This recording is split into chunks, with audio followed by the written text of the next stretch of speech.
Untuk konsep dasarnya, nah konsep dasarnya ini, oke. Jadi prinsip-prinsip berkelanjutan ya, kalian harus tahu prinsip-prinsip berkelanjutan. Jadi konsep dasarnya itu adalah kalian harus tahu efisiensi sumber daya, lalu ada juga pengurahan limbah dan emisinya, siklus hidup produknya, dan keterlibatan stakeholder. Harus paham ini tadi. Dari efisiensi sumber daya, siklus hidup produknya, pengurahan limbah dan juga emisi, dan keterlibatan stakeholder. Nah, ini masing-masing perbedaan dari efisiensi sumber daya yang tadi ya. Jadi ada kita harus bijaksana dan juga optimal terhadap penggunaan sumber dayanya, sumber daya alamnya. Lalu bagaimana sih cara untuk mengurangi dampak lingkungan dari peningkatan efisiensi ini dari sumber daya yang digunakan. Selanjutnya ada siklus hidup produk. Siklus hidup produk itu apa? Siklus hidup produk.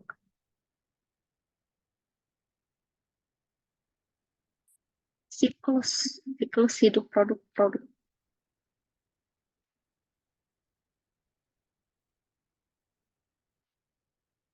Apa tuh siklus hidup? Emang produk ada siklus hidupnya ya?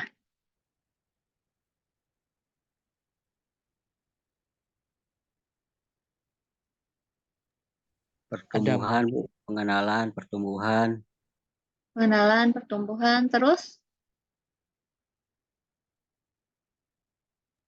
kematangan, Bu. kematangan. Oke, jadi itu kayaknya masih mengacu ke yang proses hidup produk pertanian ya, produk hidup ya. Jadi proses hidup di sini di dalam industri itu misalkan mulai dari start awal. Start awalnya apa? Bagaimana cara kita memperoleh bahan bakunya? Ya, bagaimana cara kita perolehan bahan baku? Lalu dari bahan baku mulai ke produksi, dari produksi penggunaan energi ya, penggunaan produknya juga, penggunaan produk dan juga sampai ke pembuangan akhir. Nah, itu adalah siklus hidup produk di dalam industri. Bahan baku, produksi, penggunaan sampai ke penggunaan pembuangan akhir. Nah, ini juga harus mempertimbangkan efisiensi desainnya ya, desain produknya harus mempertimbangkan efisiensinya, pemilihan bahannya harus yang bisa didaur ulang. Terus perbaikan dan juga pemeliharaannya dan pengelolaan limbah. Jadi tidak hanya kita memproduksi produk aja, tapi produk yang kita produksi harus memperhatikan tadi pemilihan bahan bakunya, terus bahan yang bisa didaur ulang ya sampai ke pengelolaan limbahnya. Nah, untuk pengurangan limbah dan emisi, contohnya misalkan tadi ada penggunaan teknologi bersih, produksi bersih. Nah, itu salah satu upaya untuk mengurangi limbah dan emisi, bahkan sampai bisa zero waste dan juga zero emisi itu bisa ya di dalam teknologi produksi bersih. Atau misalkan tadi green manufacturing itu bisa mengurangi. Nah, sekarang banyak yang dengan istilah green ya, green atau sustainable. Selanjutnya keterlibatan stakeholder ya, ini juga bisa membantu memperoleh perspektif yang beragam dan juga membangun dalam pengambilan keputusan. Kita juga berperan penting kok dalam sistem lingkungan ini ya, sistem lingkungan yang berkelanjutan. Tantangan dan peluangnya. Kira-kira apa sih tantangan dan juga peluang di dalam sistem lingkungan industri? Kira-kira tantangannya apa saja nih sekarang ya? Kalau dalam tantangan lingkungan, kita harus berperang dengan polusi udara ya, polusi udara, pencemaran air, dan juga kerusakan ekosistem. Ya. Ini harus perlu kita perhatikan, perlu kita kontrol, perlu kita kurangi. Nah, peluangnya tadi kita bisa terus mengembangkan teknologi bersih, pengelolaan limbahnya ya yang baik dan juga mengurangi emisi gas rumah kaca. Salah satu peluang dalam tantangan lingkungan sistem industri ini. Tantangan regulasi contohnya apa?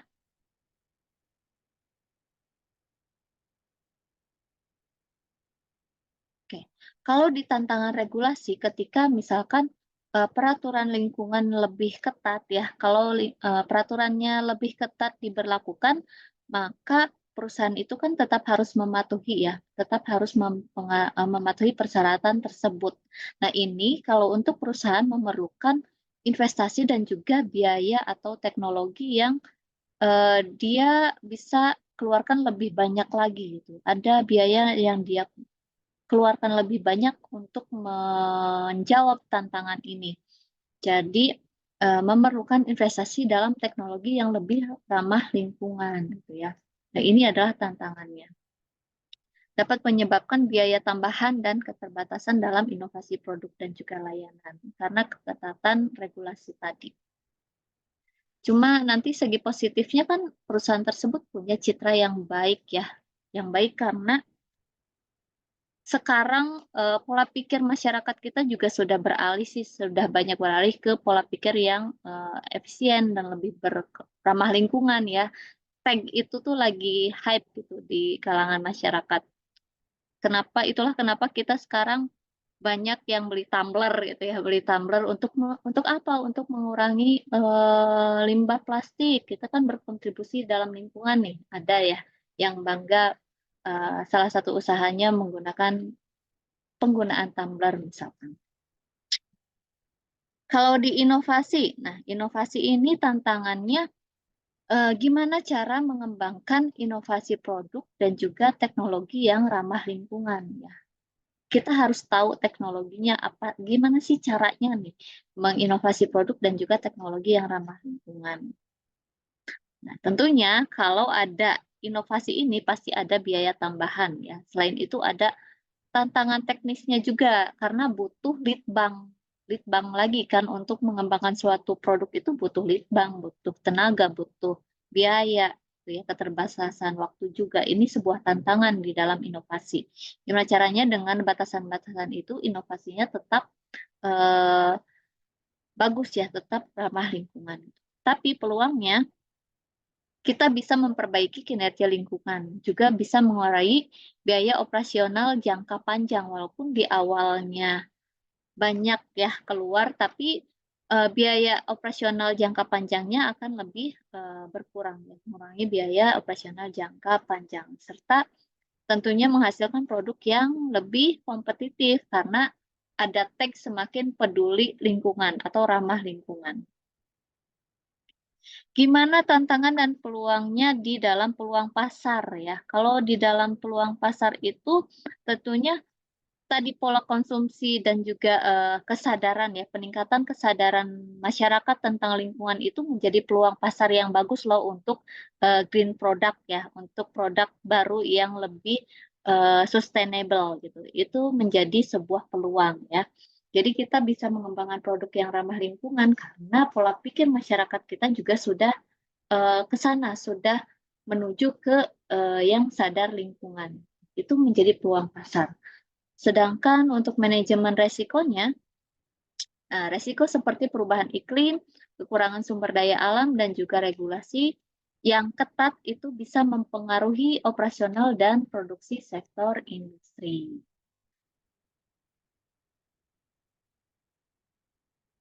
Oke, nah untuk pendekatan manajemen lingkungan industri ini, kita harus memperhatikan penilaian dampak lingkungannya ya. Bagaimana sih untuk menuju ke manajemen lingkungan industri? Perhatikan penilaian dampak lingkungannya, lalu manajemen lingkungan berbasis standarnya. Nah ini menerapkan prinsip produksi bersih dan juga perencanaan tata ruang dan pembangunan berkelanjutan. Tujuannya apa untuk penilaian dampak lingkungan ini? Tujuannya untuk memperoleh pemahaman menyeluruh tentang apa sih dampak lingkungannya, ya, dampak lingkungan yang mungkin terjadi, serta merencanakan tindakan yang tepat untuk mengurangi dampak negatifnya. Jadi ada Environmental Impact Assessment, EIA. Oke, untuk yang manajemen lingkungan berbasis standar, contohnya apa? Tadi ya, penerapan ISO 14001 atau ISO 14000 ya, yang mengatur sistem manajemen lingkungan. Jadi kita harus mengacu ke standar ISO ini untuk bisa diklaim kalau perusahaan ini sudah menerapkan sistem manajemen lingkungan yang baik, yaitu sesuai standar ISO 14001. Di sini ada yang pakai standar ISO 14001 di tempat kerjanya?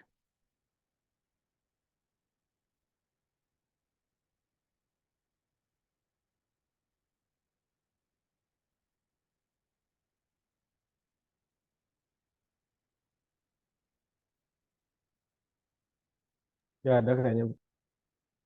Ada pasti. Masa nggak ada? Nggak tahu Nggak ada mungkin. ya? Nggak tahu mungkin ya. Oke, nanti kalau misalkan ada yang sudah menerapkan standar ISO 14001, berarti dia sudah mendekati ke manajemen lingkungan atau sistem lingkungan industri yang berkelanjutan ya, yang sustainable. Jadi bisa didekati dengan standar ISO 14001 ini.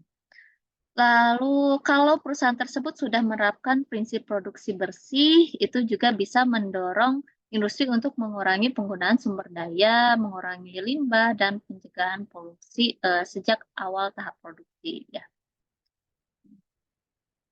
Kalau perencanaan tata ruang dan pembangunan berkelanjutan ini untuk mengurangi konflik dengan lingkungan ya, konflik dengan lingkungan. Jadi memaksimalkan efisiensi sumber dayanya, tapi dia meminimalkan dampak negatifnya terhadap.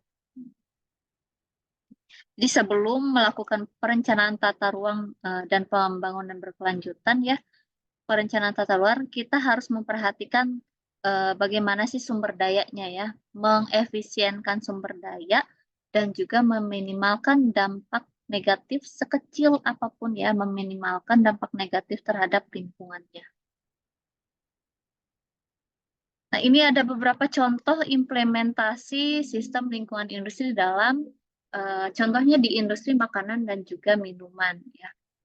Ada yang sudah menerapkan pengelolaan limbah dan juga daur ulang. Misalkan limbah apa ya? Limbah ban, misal ban bekas.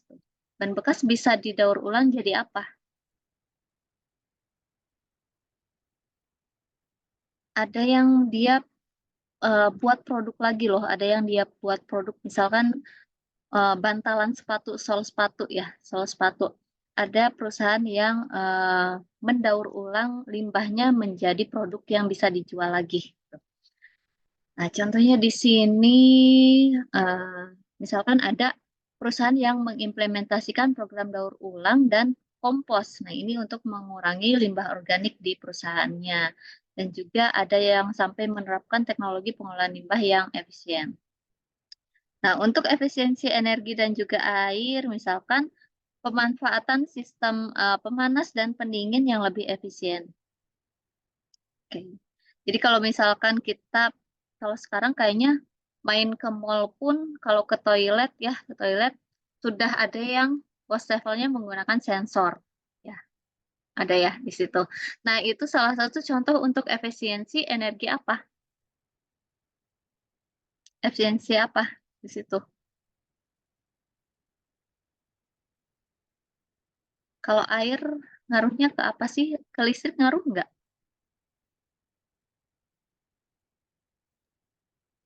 Ngaruh Bu. Ngaruh ya, Lebih boros ngaruh. harusnya. Jadi boros ke listrik ya kalau airnya terus-terusan kita nyalakan. Jadi ada sensor di situ, sensor untuk lebih efisien dalam penggunaan air.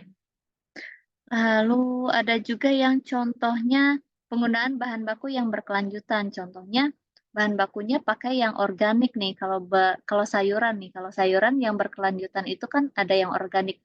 Organik itu kenapa bisa berkelanjutan? Karena dia akan mempengaruhi lingkungan tanah di sekitarnya.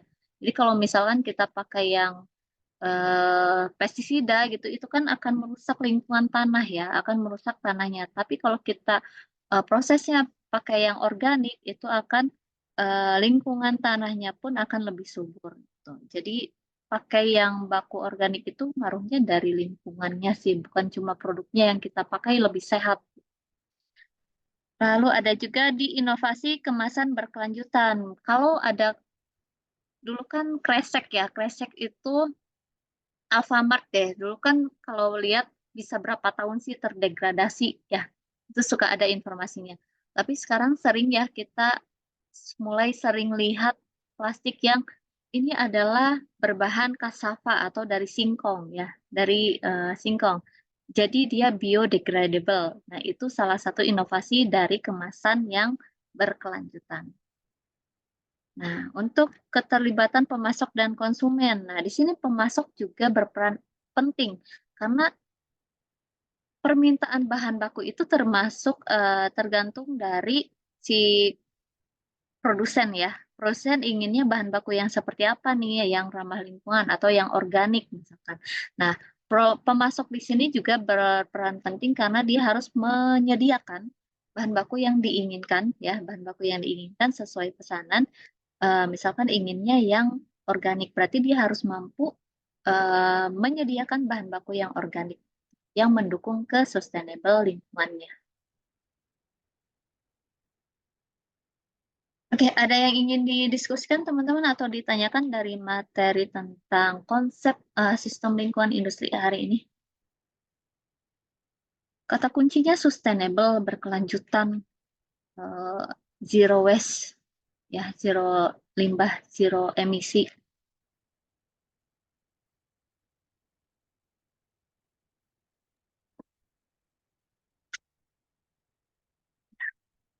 Bingung juga saya kalau misalkan materinya itu tentang apa ya, teori, gimana cara menyampaikannya supaya lebih interaktif gitu ya. Makanya tadi saya sering banyak bertanya apa itu misalkan proses produksi ya, apa saja yang ada di proses produksi. Jadi nanti kita banyakkan diskusi aja mungkin.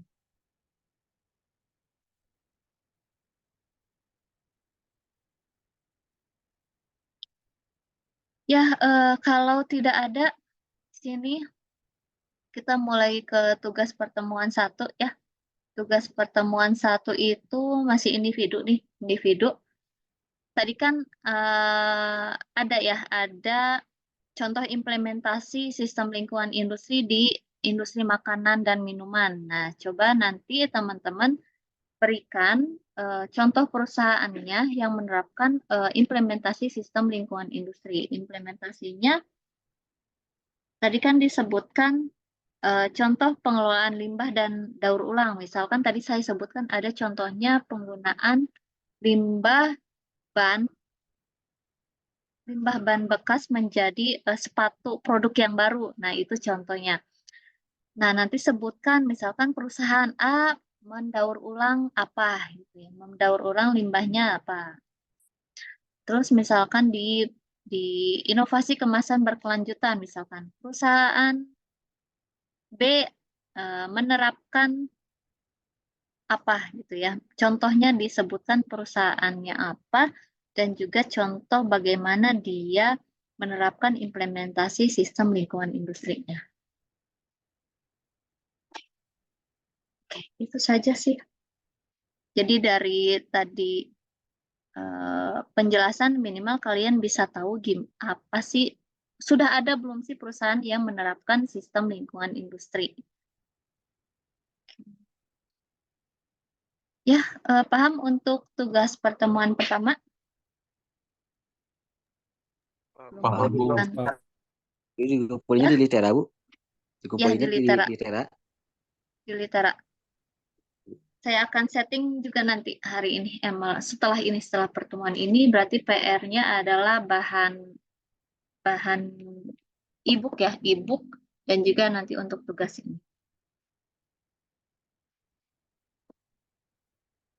E-book, tugas, dan juga RPS 3. Tolong diingatkan.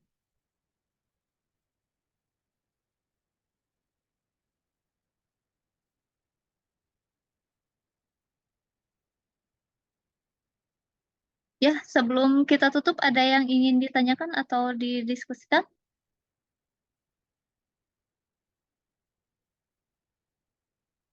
Oke, kalau tidak ada, Kang Willy, ada yang ingin ditanyakan? Atau cukup? Enggak, Bu. Cukup maksudnya. Kepencet. Pencet ya. Oke. Oke, ini ada reminder sebetulnya untuk diri saya sendiri, tapi saya ingin berbagi ya kepada teman-teman untuk quotes of the day. Jadi setiap hari adalah kesempatan untuk belajar dan menjadi versi terbaik dari dirimu sendiri. Jadi jangan bosan-bosan untuk belajar ya, jangan bosan-bosan untuk mencari informasi baru tiap harinya, karena itu akan mempengaruhi kualitas diri teman-teman sendiri. Ya, terima kasih teman-teman semuanya. Semoga hari ini kita memperoleh manfaat dari perkuliahan hari ini. Ya, semoga bermanfaat untuk teman-teman semuanya. Mohon maaf atas kesalahan kata dan juga sikap yang kurang berkenan. Wassalamualaikum warahmatullahi wabarakatuh. Jangan lupa isi presensi ya. Warahmatullahi Baik. wabarakatuh. Terima kasih Bu.